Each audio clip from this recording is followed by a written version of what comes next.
एक दिन मेरे पिता ने हलवे के 2 कटोरे बनाए और उन्हें मेज पर रख दिया। एक के ऊपर 2 बादाम थे, जबकि दूसरे कटोरे में हलवे के ऊपर कुछ नहीं था। फिर उन्होंने मुझे हलवे का कोई एक कटोरा चुनने के लिए कहा, क्योंकि उन दिनों हम गरीबों के घर बादाम आना मुश्किल था। मैंने 2 बादाम वाले कटोरे को चुना। मैं अपने बुद्धिमान निर्णय पर खुद को बधाई दे रहा था और जल्दी जल्दी मुझे मिले 2 बादाम वाला हलवा खा रहा था।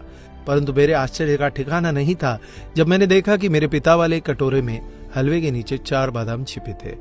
बहुत पछतावे के साथ मैंने अपने निर्णय में जल्दबाजी करने के लिए खुद को डांटा। मेरे पिता मुस्कुराए और मुझे यह याद रखना सिखाया कि हमारी आंखें जो देखती है वह हरदम सच नहीं हो सकता। उन्होंने कहा कि यदि हम स्वार्थ की आदत को अपनी आदत बना लेंगे तो हम जीत कर भी हार जाएंगे। अगले दिन मेरे पिता ने फिर से हलवे के 2 कटोरे पकाए और टेबल पर रखे। एक कटोरे के शीर्ष पर 2 बादाम और दूसरा कटोरा जिसके ऊपर कोई बादाम नहीं था। फिर से उन्होंने मुझे अपने लिए एक कटोरा चुनने के लिए कहा। इस बार मुझे कल का संदेश याद था, इसलिए मैंने शीर्ष पर बिना किसी बादाम वाली कटोरी को चुना। परंतु मेरे आश्चर्य करने के लिए इस बार इस कटोरी के नीचे एक भी बादाम नहीं छिपा था। फिर से मेरे पिता ने मुस्कुराते हुए मुझसे कहा, मेरे बच्चे, हमें हमेशा अनुभवों पर भरोसा नहीं करना चाहिए, क्योंकि कभी कभी जीवन हमें धोखा देता है या हम पर चालें खेल सकता है।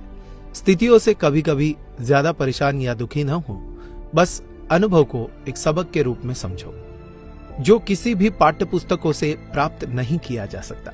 तीसरे दिन मेरे पिता ने फिर से हलवे के 2 कटोरे पकाए।